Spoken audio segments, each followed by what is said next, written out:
Good. So welcome back to the CRA Mondays. After a short summer break, we're excited to launch our series exploring the impact of the CRA, open source, industry, and regulation. Today, we're joined by our colleagues from Ecma and OWASP, who are contributing to system and software transparency. So yeah, as the session will cover multiple topics, I'll hand the floor directly to Samina, so we can begin. And just a quick note, please keep your questions to the end or write them down in the chat so we can have them and first the presentation. So let's get started, and yeah, over to you, Samina. Thank you so much, Juan. And if you can keep an eye on the chat, do let us know. I will share my screen. And as we do the session today, each of us who are presenting will share. So I'm just going to go ahead and do that.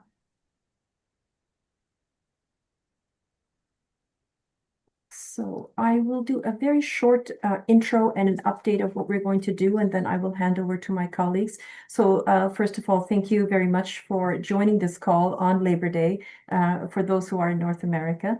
And for those who are not, well, thank you very much for joining the call. This is, I think, a very important topic to talk about regarding SBOMs, the CRA. I think the topic becomes more and more relevant as we discuss things here in Europe. And so to have the opportunity to speak to the group today on what we're doing in TC54 at Ecma International and how we've come to that together with OWASP, I think will be a very good information, and we're open to lots of questions. So we have about 15 minutes at the end of the presentation to do a question and answer session. The session today will be covered by myself. I will do a short introduction of who we are at Ecma for those who may not know, and the role that we're playing today with the CRA and TC54. I will then hand over to Steve Springett, who is the chair of a technical committee, TC54 for Ecma, and who's going to give a much broader description of the work that's going on and the work that will continue and the new technical groups that we're forming, and then hand over to Philippe to talk about package URL. We will not be joined by Ole Johansson. Ole could not join us. Steve will be covering part of those topics at his presentation slot. So I'm Samina Hossain, the Secretary General for Ecma. I just want to do a short overview on Ecma in case you don't know who we are. I will talk a little bit about how we got into the CRA and SBOM and how that work continues with TC54. Before I really get into the work, I want to thank the Open Regulatory Compliance, the Eclipse Foundation, and that's Shanda and Juan for making this happen and supporting us with the promotion and setting up the session that we have today. So a little bit about Ecma and who we are. So Ecma's been around for some time, 1961 to be exact, older than most of us on the call, most likely. Ecma is a standards organization based here in Geneva, in Switzerland, where I'm based. We have a strong focus on standards in the ICT space. We are very industry driven. We are a members organization. Over the years past, we have worked on a number of standards, 530 to be exact, or covering a wide range of topics, including hardware, software, communications, media storage. You see them listed on my slide. I can make my slides available for those who want. Our latest standard is on AI, that's on AI agents.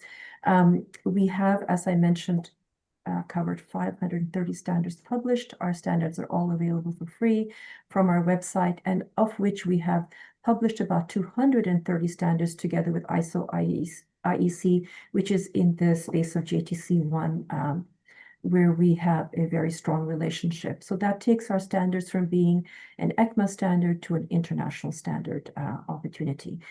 As I mentioned, we are industry driven, so we have experts from various organizations that are involved in developing our standards. We are very much internationally recognized through our relationship with ISO IEC1, JTC1, ITU, and others. And Ecma is a very, I would say, lean organization, and we enable our members, our experts, to be able to deliver standards in a very time-efficient manner. I'll take the example of our work that we're talking about today, which is the TC54 CycloneDX SBOM. It began with a proposal that came in, I would say, just over 13 months ago, and it was developed into a final standard with a technical committee that was formed called TC54. We brought in the work from OWASP and worked very closely with the OWASP working team and the Ecma members and the Ecma Technical Committee to form a final standard, which was published in December of last year, actually. So that's December of 2024. So we're already working on the next stage of the standard. So very quickly, the team came together, did some strong due diligence, worked together to produce the standard that we have called CycloneDX. Ecma TC54 is version 1.6. Steve will talk more deeply about it. It will go into the process of a JTC1 approval, and that will take a few weeks and some time to take place, but we are moving in that direction. The other working groups of this technical committee are also ready to endorse new specifications. So working very, I think, efficiently and making very strong progress in this space. And this is really the Ecma process that I have in this picture here. So come together, make a group, discuss the standard, finalize it, and move on to voting. Very specifically coming back to the work we have done, that is the collaboration we did with OWASP. That is now called Ecma 424 CycloneDX Bill of Materials, first edition, published June of 2024. Sorry, and I was wrong, it wasn't December, it was almost 1 year ago. This is the Ecma Bill of Materials specification on CycloneDX. It is very relevant. It covers various topics that are key to the CRA and to SBOM, with it covering various topics on SBOM, data models, security features, and much more. And I will leave Steve to speak about them more specifically, and also Philippe. This specification can be downloaded directly from our website, and I've left the link there on the slide. The technical committee itself has a broad focus, and this focus will continue as, as we continue our work over the time to develop the standards on CycloneDX and the next versions, to work with the Transparency Exchange API, which we'll hear a little bit more about later, and to continue, of course, our work with package URL and newer working groups. And you will see there in the bottom of the slide that we have already working groups on the package URL, common lifecycle enumeration, and we have just launched a new one on sustainability specification, and we need to announce that. We haven't announced that yet. It was just approved and finalized at our last technical committee meeting. So that gives you a flavor of the ongoing work in the technical committee at Ecma and how we're continuing to grow and address the very critical issues of what we see in the CRA and what it will be needed in industry to work here within the European environment, especially with the CRA. I think that is the end of my presentation, and I will stop sharing, and I would like to hand over to Steve. Please hold your questions, and we are happy to address them at the latter half of this presentation. And Steve, I will stop sharing and give you the opportunity to share. We can have a more of a detailed conversation on as you present. Very good. Thank you, Samina. Let's see.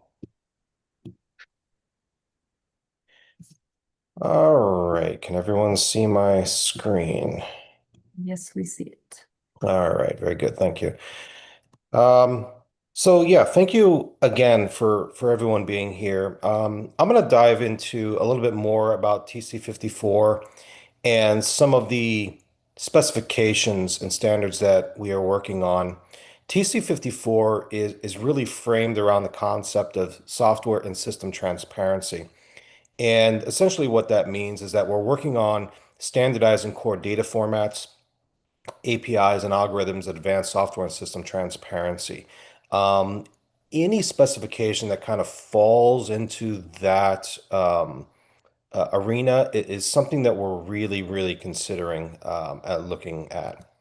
As Samina was mentioning, TC54 came about through a close collaboration between Ecma and the OWASP Foundation, which is a security nonprofit. We essentially looked at TC39 as inspiration. If for those that do not know, TC39 is the technical committee that is responsible for the JavaScript or the ECMAScript specification. right? The entire language, and then all of the supporting specifications around that. And we were looking at the velocity of which TC39 operates.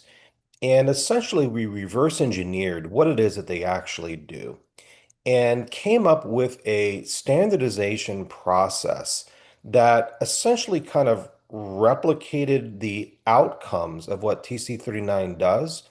So essentially what TC54 now, what TC54 is capable of is essentially this open, community-based, um, collaborative environment that has all the necessary rigor and everything that you would expect from an international standard. And we're able to deliver at a much higher velocity than other standards efforts. So, as Samina mentioned, we currently worked on CycloneDX 1.6. And the CycloneDX specification is coming out of TC54 proper. But we also have a number of task groups that are working on other things, and all of those things essentially report up to TC54. We have task group 1, which is the Transparency Exchange API. And this is really the concept of sharing supply chain artifacts and intelligence between systems. We have, and we'll talk a little bit about that in a little bit. We have TG2, which is the package URL specification, as well as VERS, which is a version range specification. And Philippe is going to lead us talking about that in a little bit.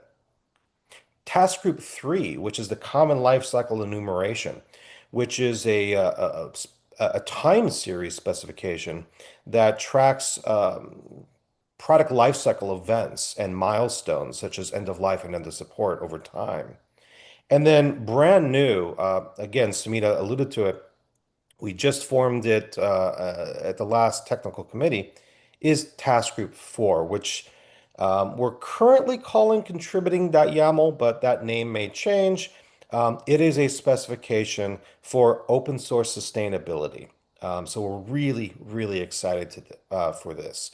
All of these specifications, again, are framed in the concept of software and system transparency, which is essentially at the heart of what the CRA really is about. The relevance of TC54 as it pertains to the CRA, as Samina was mentioning, we are working on SBOM, specifically CycloneDX, and we've kind of moved beyond just SBOM. CycloneDX itself is a full stack bill of material specification, and we are working on new capabilities that expand that, and we'll talk about that in a little bit. Beyond just the SBOM, we've got the sharing of supply chain artifacts, we've got the identification of software, all of which kind of directly apply to the CRA. We do have industry and community consensus. The interesting thing about TC54 is that while the ECMA participation is all member driven, we're also able to capture the opinions of the open source community as part of the things that we do. So it's kind of a best of both worlds type of approach. And in my opinion, it actually leads to better standards. Secure by default enablement. The CRA actually mandates secure by default and secure by design in a lot of areas. And we have some specifications that directly support those requirements, and we'll dive into those in a little bit as well. But more importantly, some of the work that we are currently engaged in expand well beyond what the current regulatory environment has. And I believe that we're setting ourselves up for a future proofing of whatever it is that the regulatory bodies need. So let's dive into CycloneDX. This is a brief introduction and roadmap. As mentioned before, CycloneDX is a full stack bill of materials standard. It is primarily designed for software security use cases. However, it now has really, really excellent intellectual property, license, both open source and commercial, as well as a bunch of other type of capabilities as well. Um, it is originated from the OWASP Foundation and is now known as Ecma 424. We know that a lot of organizations use CycloneDX today. This is our best guesstimate, and this is a really low ball guesstimate, but we believe that on the low end, it's used at 100,000 organizations. And we've got data that substantiates that it's used in billions of components are represented monthly in the specification itself. When we design CycloneDX, we design for everything in mind. Everything from software to SaaS to IoT type devices to mobile computing, healthcare, transportation, smart cities. We design for all of these use cases because we have representatives from all of these sectors that actually participate in the continued advancement of the standard itself. As mentioned earlier, CycloneDX is a full stack bill of materials specification. It supports all of these things today. So services, hardware, AI and machine learning, cryptography, how things were made, the formulation of things, standards and attestations to those standards, as well as vulnerabilities and their exploitability. There's a lot of other things that CycloneDX currently supports as well. A few of the things that we're currently working on include sustainability, blueprints, and threat models. Some of the really important changes that are coming to the CycloneDX 1.7 specification involve patents and patent families. So currently, a bill of material, regardless of format, can communicate the open source licensing, for example. CycloneDX additionally can communicate the commercial licensing that especially when it comes to like a procurement type of process. It's really good at that. But for M&As and other types of use cases, disclosing the patents that may be applicable to a particular software system or service is also a need that the community has raised that this is something that they want. So we've worked really closely with WIPO, which is the Worldwide Intellectual Property Organization. They are an organization that essentially works with all of the patent offices globally. And they have a really complex series of specifications to represent the entire patent lifecycle. And we worked really, really closely with WIPO to ensure that our summary type information in CycloneDX that we wanted to represent actually complements the work that they do with all of their patent offices around the world. And in my opinion, actually will help foster additional usage from their specifications. We have supported cryptography for a number of years. So SBOM or cryptography bill of material um, is starting to become a widely used use case, especially for financial services and other type of critical infrastructure. We have collected feedback from the community from can't talk today, real world CBOM usage, and we have made some improvements, some substantial improvements actually, to the current CBOM support, which will be in 1.7. We've added support for the TOP or the traffic light protocol, and there's many, many other major improvements going into 1.7. We expect 1.7 to be ratified if all goes well, December of this year. But we're simultaneously working on version 2.0. And 2.0 is a major, major redesign. However, it's mostly backward compatible. And one of the things that we've done with 2.0 is made it more of a modular design.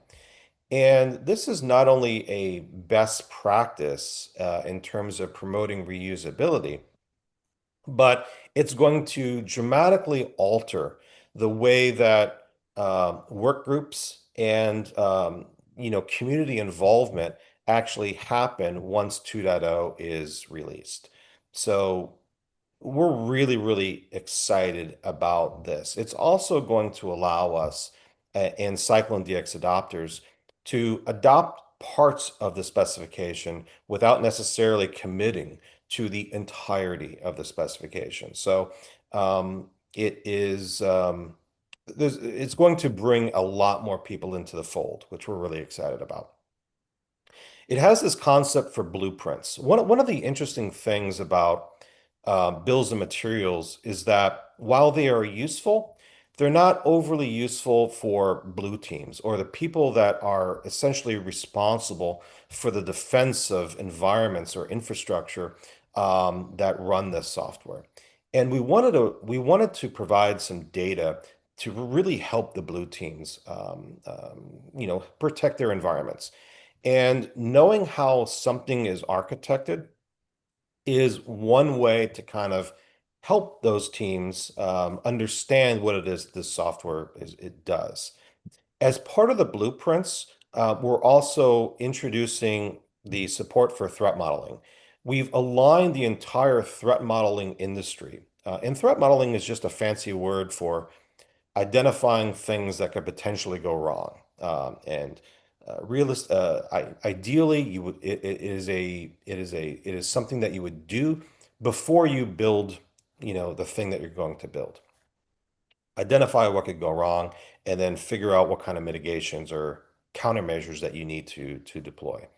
But we've aligned the entire threat modeling industry. These are the folks that created the methodologies, the people who write the books, the people who create the tools. We've aligned the entire threat modeling industry around CycloneDX, and we are going to move forward with these TM bomb concept that essentially we believe that all future threat modeling tools will support.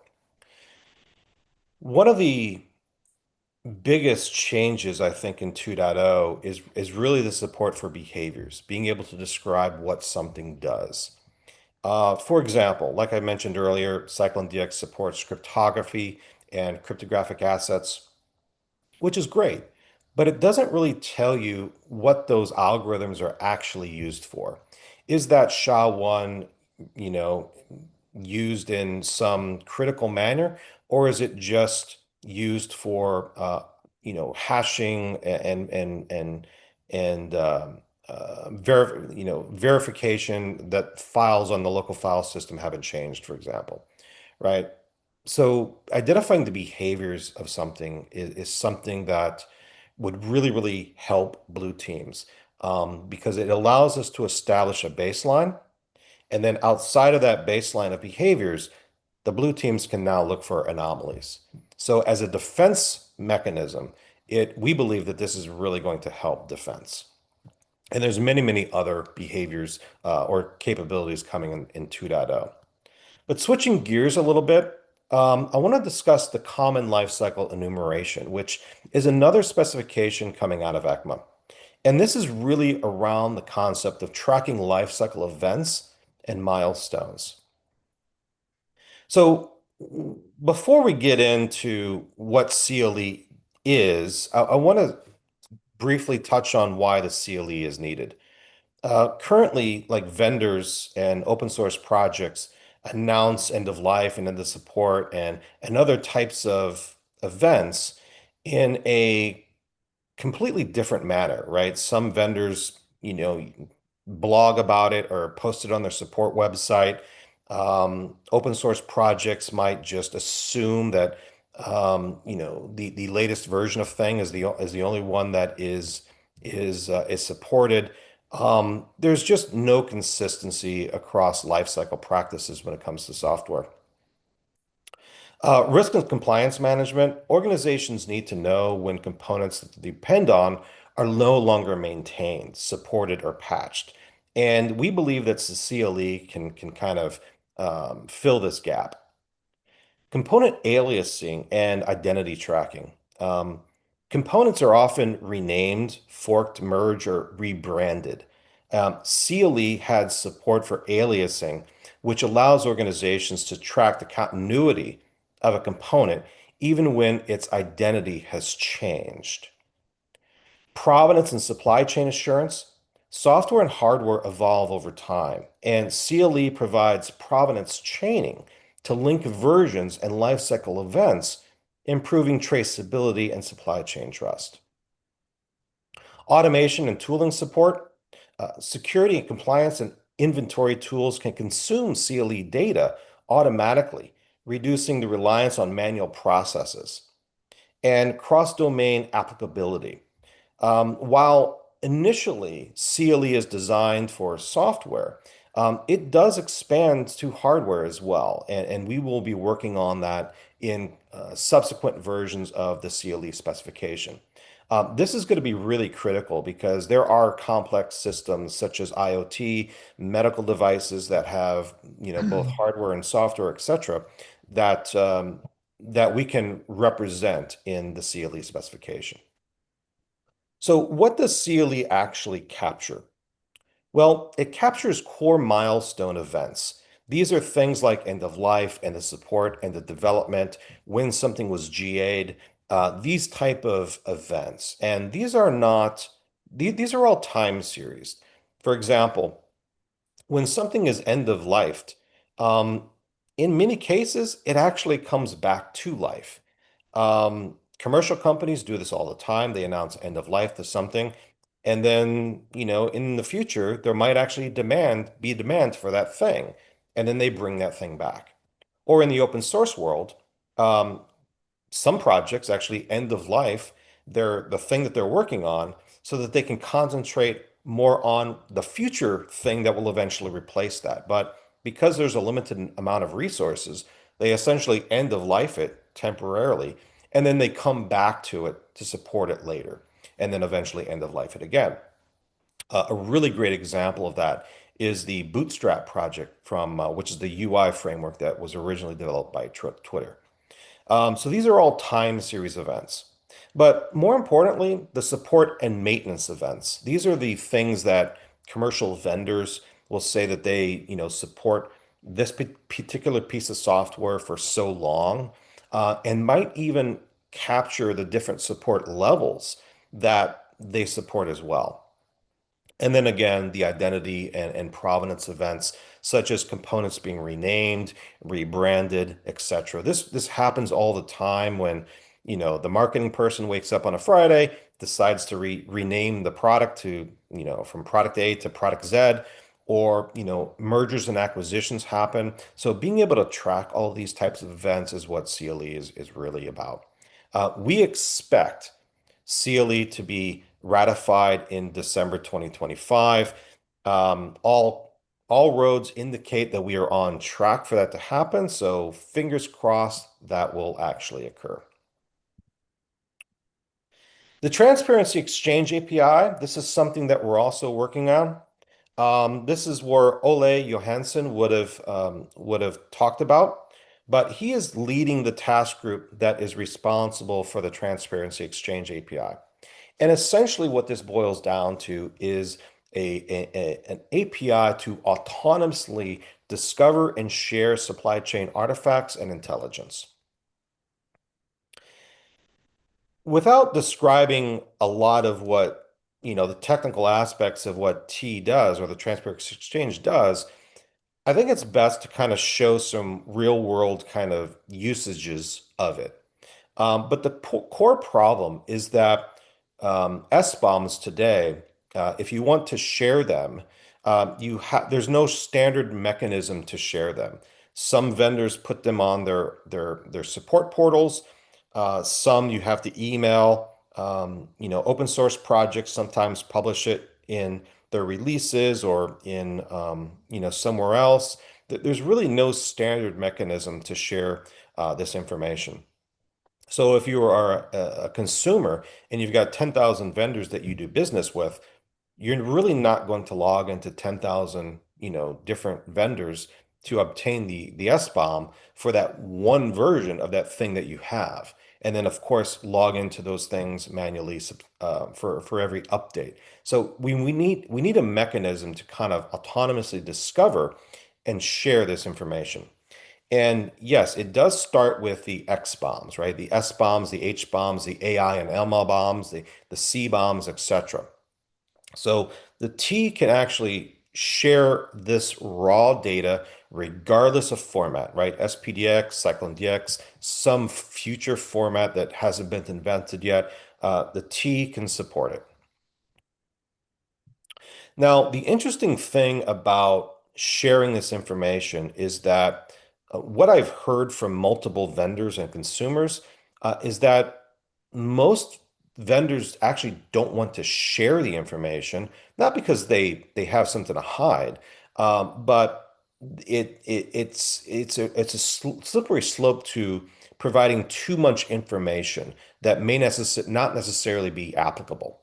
What most vendors actually want is statements of attestation as well as supporting evidence to those claims that they are in fact practicing secure by default, secure by design, just good development practices. And these can be achieved with CycloneDX attestations or CDXA. And much like the XBOM, these are basically just sharing CycloneDX attestation artifacts.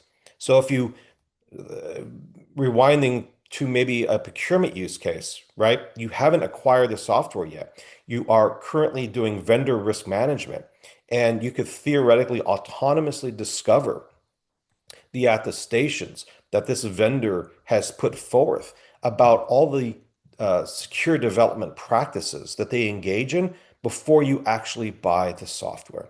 So this is one of the use cases that I think is going to be very, very popular.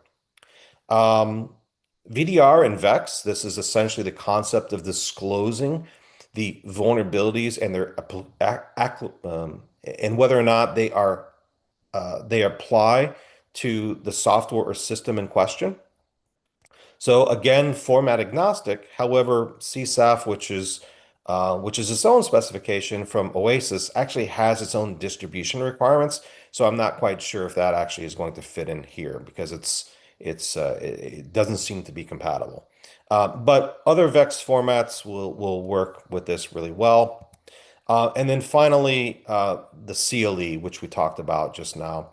So all the life cycle events will be captured in T and be able to be communicated outward. Now, while all four of these things are different types of artifacts that we can share in the supply chain, what many, many organizations actually want is just insights into the practices and maybe even the things that they need to do to protect their own environment. They want the ability to autonomously and automatically ask questions to their vendors for the things that they actually care about, such as, do any of my licensed products from vendor A use Apache struts, for example? Or are any of my licensed components from vendor A vulnerable to Log4Shell? And is there any action I need to take to protect my environment? Right? These are the types of questions that most organizations actually want to have. And this limited transparency use case, we believe, is going to be insanely popular. So this is this is the Transparency Exchange API in a nutshell. Work on this is ongoing, and fingers crossed, we believe that we will be ready for ratification sometime in 2026. Package URL is a specification that is led by Philippe Oberdon, and I'm going to turn it over to Philippe. Hey, thank you. Let me share my screen. And there we go. Oops, sorry. We're starting here. Slideshow. So I'll share the slides afterwards, Samina, so we can share it to the larger team, but I won't go through all the slides, but briefly. So package URL, the problem is, in the end, we're trying to resolve there is tools are not great at creating correct SBOM. And that was true last year. That's still true this year with a recent report published in July by Carnegie Mellon. It was commissioned by CISA. And so in the end, we're trying here to have a simple standard to identify package across ecosystems. So when you talk about libmagic, you know that it's libmagic as a Debian package or libmagic as a Red Hat RPM package. They're eventually different builds, different versions, different code base, different patch level in many cases. So that's PURL. The second standard is verse. And verse is to talk about version range.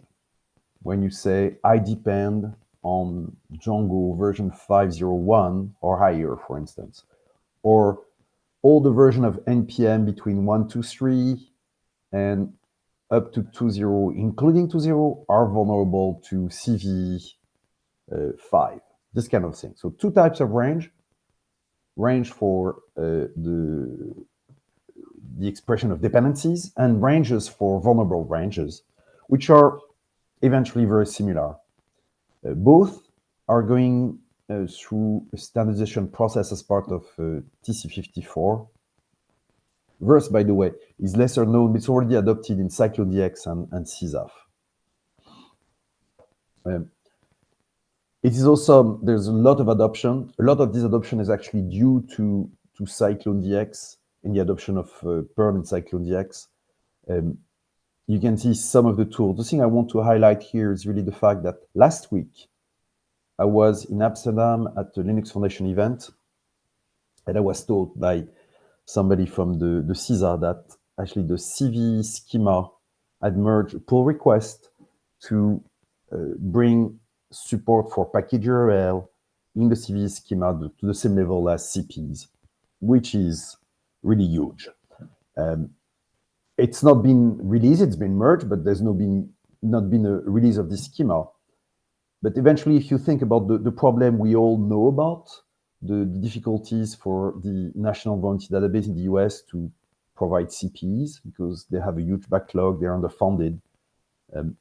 CNA is providing PURL directly in their CVE records.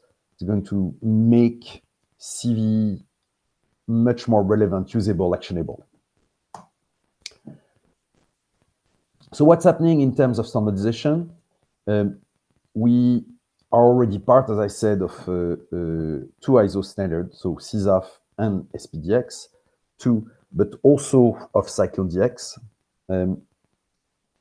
And we're working with a very large community under TC54 to ensure we can standardize this.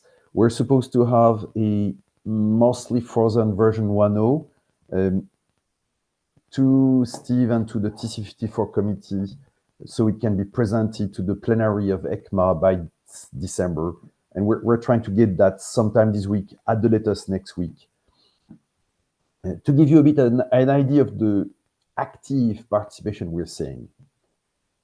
About 6 months ago, we had about 150 combined pull requests and open issues.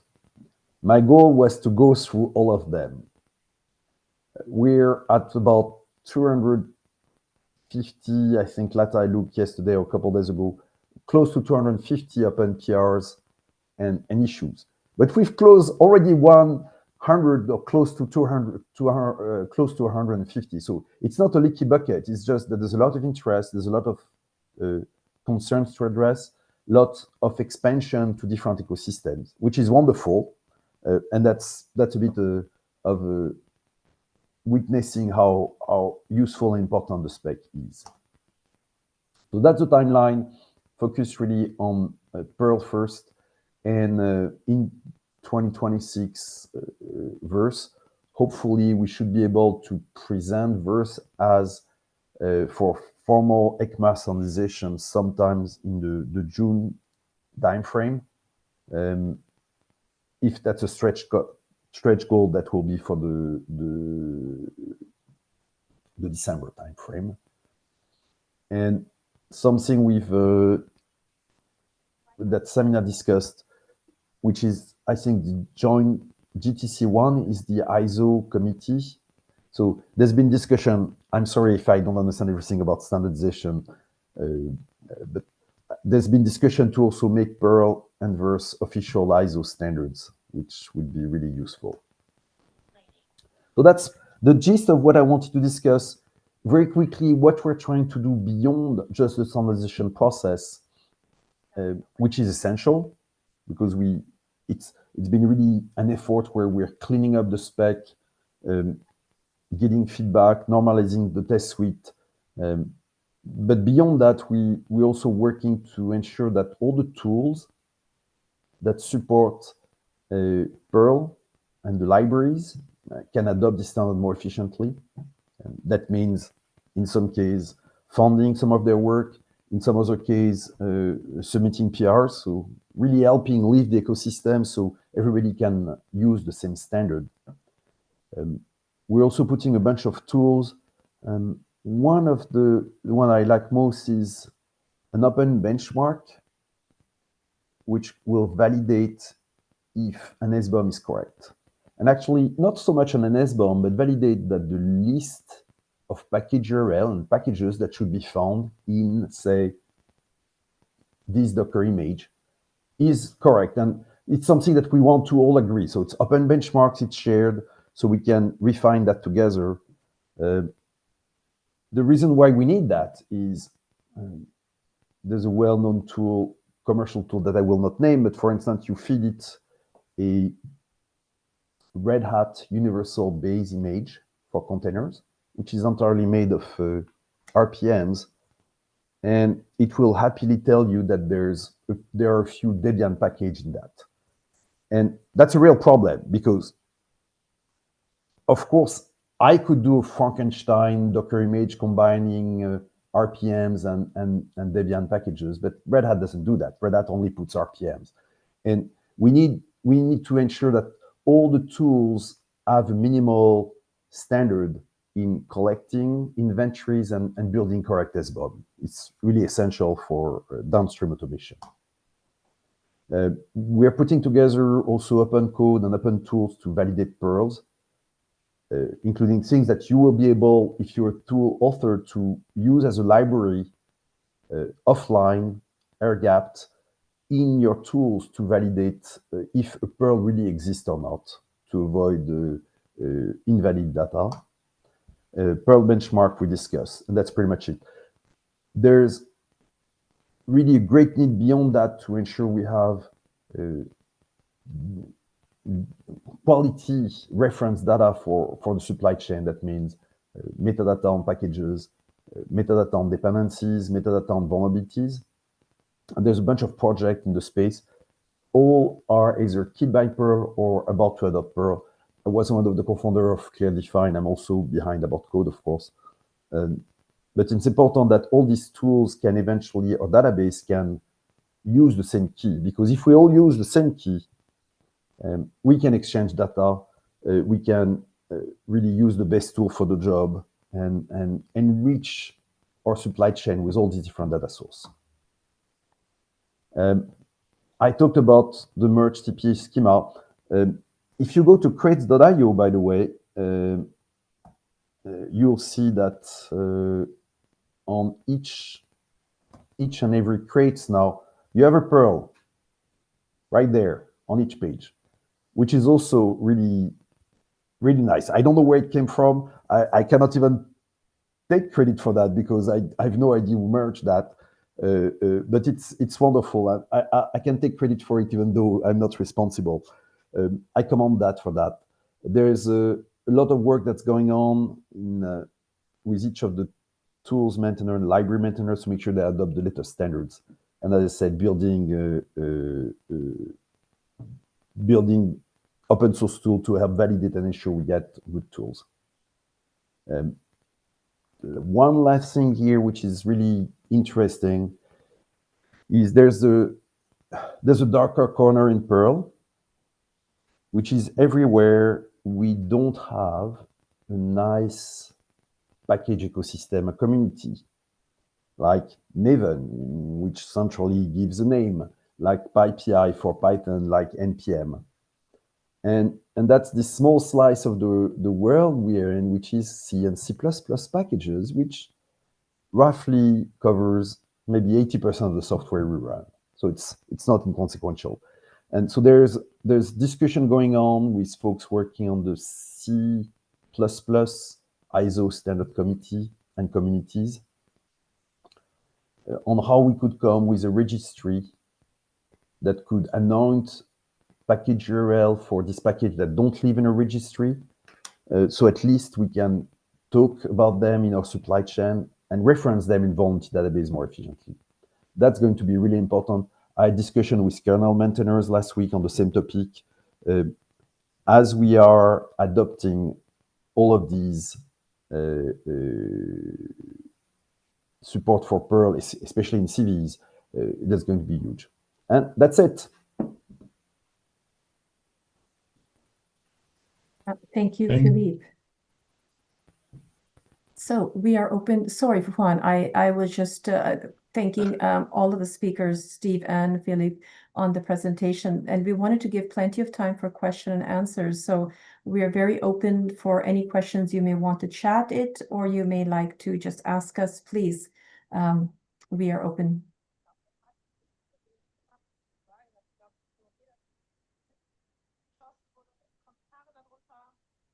I have one question. Because actually, thank you for the presentation. I think it was super good to have this overview. One of my questions, or my question go in the direction that given the number of regulations that we are having, the number of use cases that your proposals are addressing, it's basically to get your opinion on, in which way SBOMs can help to solve all the issues that the regulators are imposing to the software industry, because they are now trying to regulate everything. And actually, what do you think are the main challenges also for the companies that have not started yet to fully develop an SBOM program, and now with the CRA, they need to catch up? Steve, do you want to take that? Yeah, I'll take a stab at that.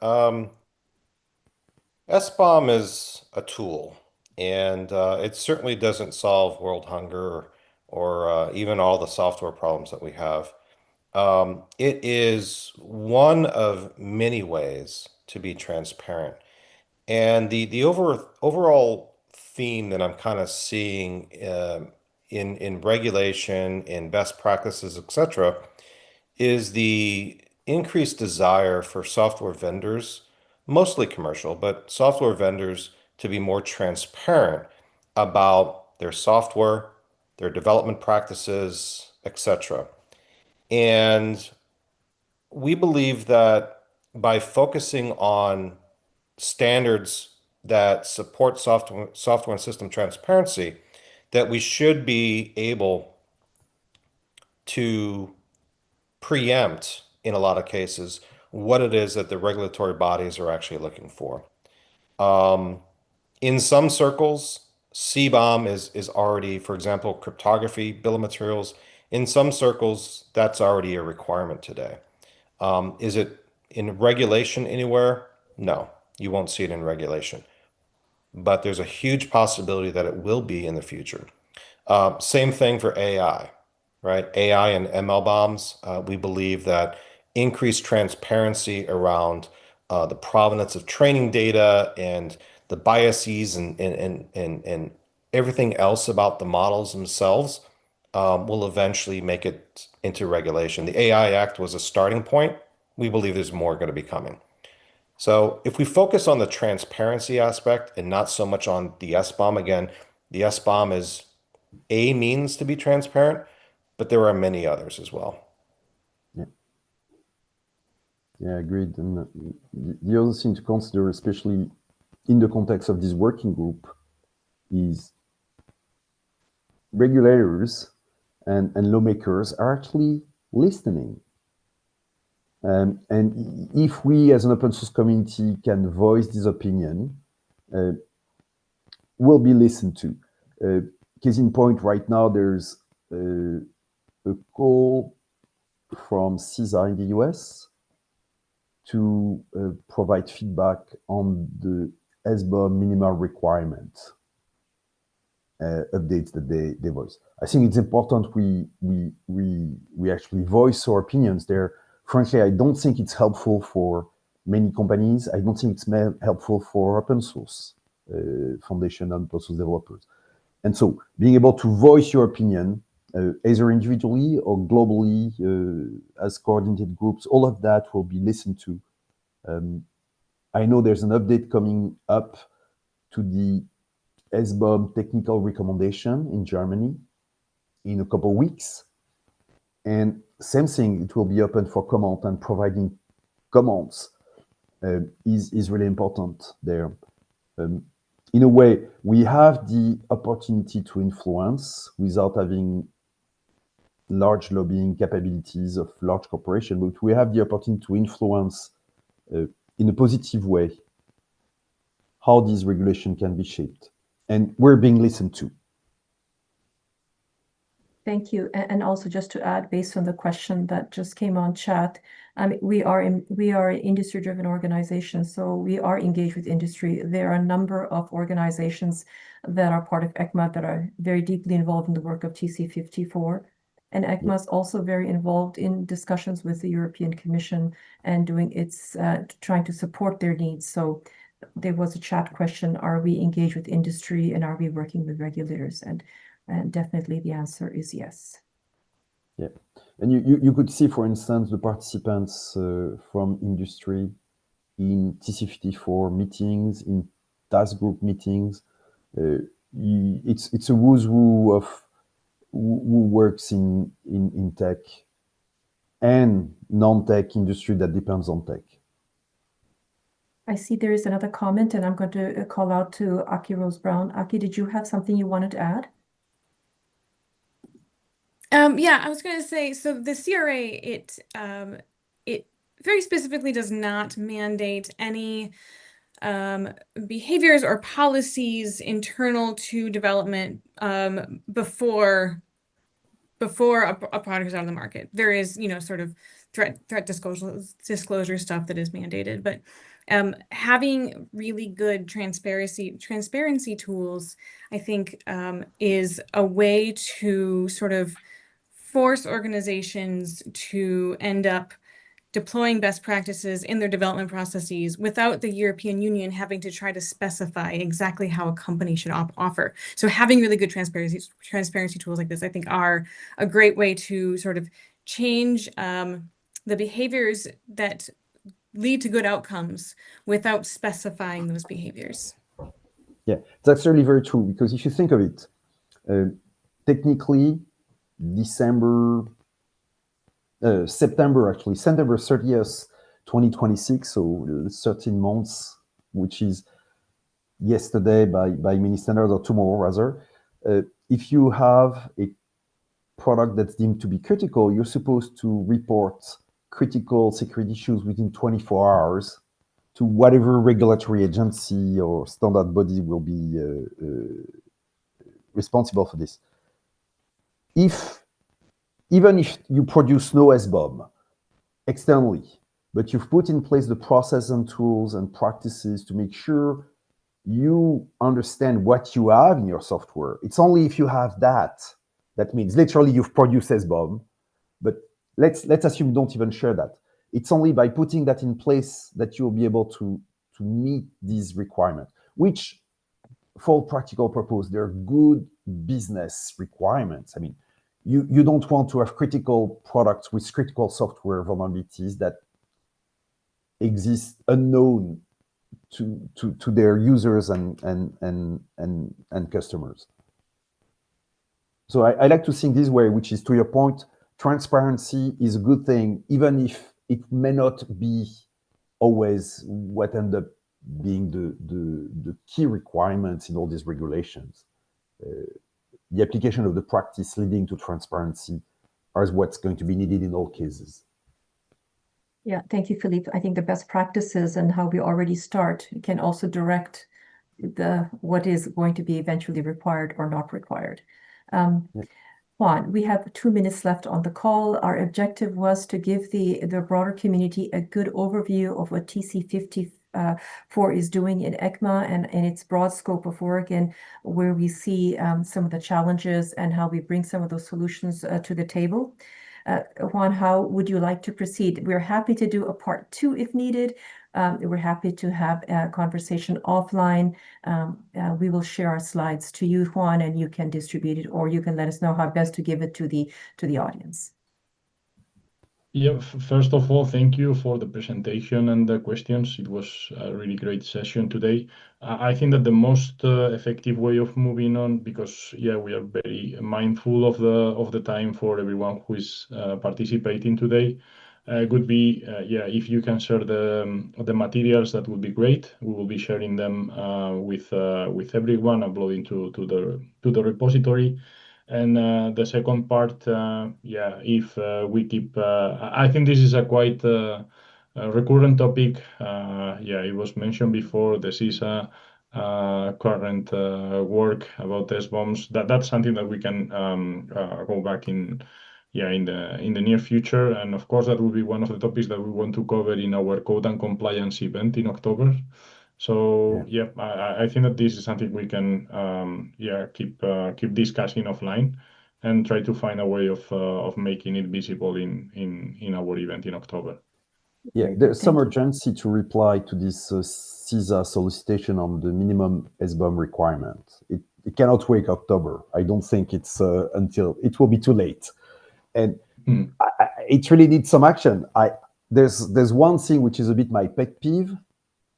It says you should now include hashes. Yes, we can include hashes in SBOMs. In practice, it's very difficult to have two tools agreeing in the same SBOM format on what the hashes they should have, what's the checksum. There was a Carnegie Mellon study published in July, and they said we were not able to see two SBOMs created by two different tools on the same code input to generate identical hashes. So it's important to see where you have something which on the surface looks, of course, it's important to have checksum so we can do cryptographic verification. But if they're underspecified, then you create buzzwork that has no value if you cannot ever verify this, if two tools are not agreeing on what to hash. Sorry, Arunesh, go ahead. Yes, please, Arunesh, your last question. Yeah, I just had one specific question. So within US, I think when they talked about one of the executive orders being enforced, it was kind of limited to only the government agencies that you are trying to sell. Do you like, again, like people who are kind of speaking to the regulators in the Europe? I mean, I just wanted to actually ask a very basic question, right? What are the top 3 challenges that you see for it becoming like a mandate across government as well as like private entities that are looking to buy solutions? So I can provide a very short answer, but I'm not the specialist there. The CRA regulations in Europe is very different because it applies to any product that you put on the market in Europe that has some kind of a software-ish digital content. The Executive Order 14028, I'm sorry, I know it by heart, in the US was saying if you're selling software-ish products to the federal government, then you need to have these requirements. The mandate with the CRA is much wider. And second, I understand that the type of regulation that this is not something that will be need to be taken into each of the 28 or whatever number of countries there is in Europe separately. It applies uniformly across the board, and that's a very big difference. The power of the federal procurement in the US means that if any company does business with the federal government, then their vendors and their vendors of their vendors then are also subject to the same regulation transitively. But it's much weaker than regulation like the CRA, which applies uniformly across the whole European space.